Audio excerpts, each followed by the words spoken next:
This is the painting that I've been working on. As you can see, I have contact paper. Even though I stuck it down with the slow dry, it still bubbled up on me.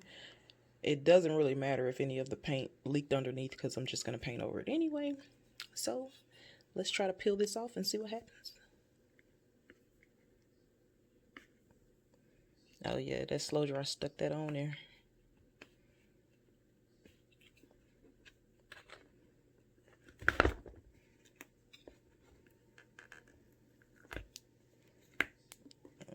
Hopefully I can get it off without damaging the canvas. And if it worked the way that I wanted it to work, I don't need that in there.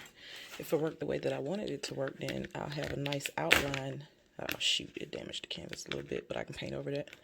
But if it worked the way that I wanted it to work, I'll be able to paint over the outline that it created for me. So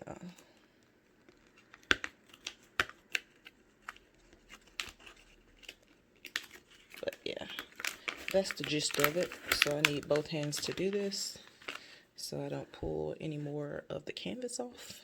It's not that much, just where I had the slow dry it on this side, and I need to make sure I peel the correct edges off for where I'm going to be painting so I don't damage the fluid art that I already laid down for the bird. So this is the fluid art that I created.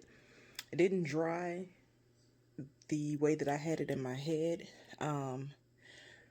What I know for next time is when I lay the base paint of black, leave that paint runny and how it was, because I kind of tried to like scrape some of the paint off of the canvas because I thought it was too much, but it probably would have been just enough to get the paint to move when you saw me go in with the popsicle sticks and just drizzle the paint.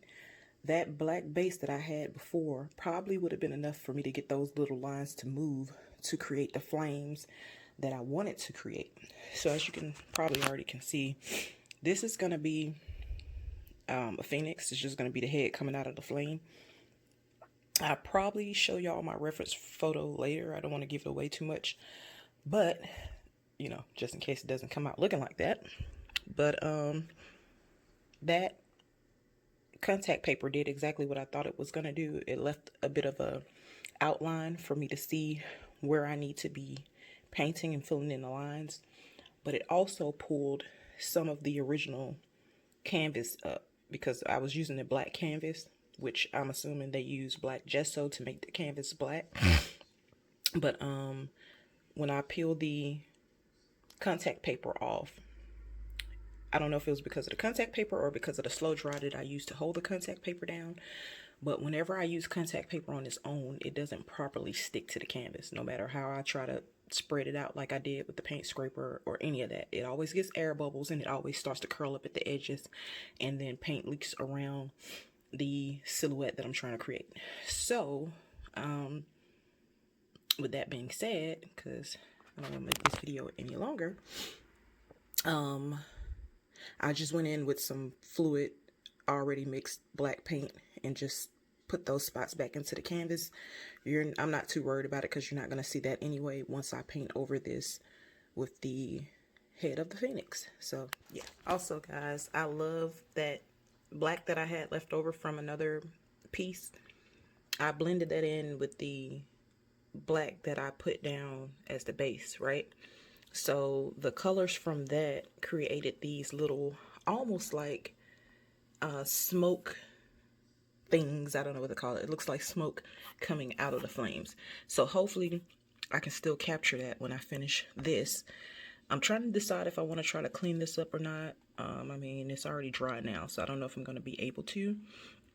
But that was just me trying to add highlights and different things to the flame, so it gave a different color variation while leaving some of that black canvas in there to show as if the flames were kind of like going up and thinning out.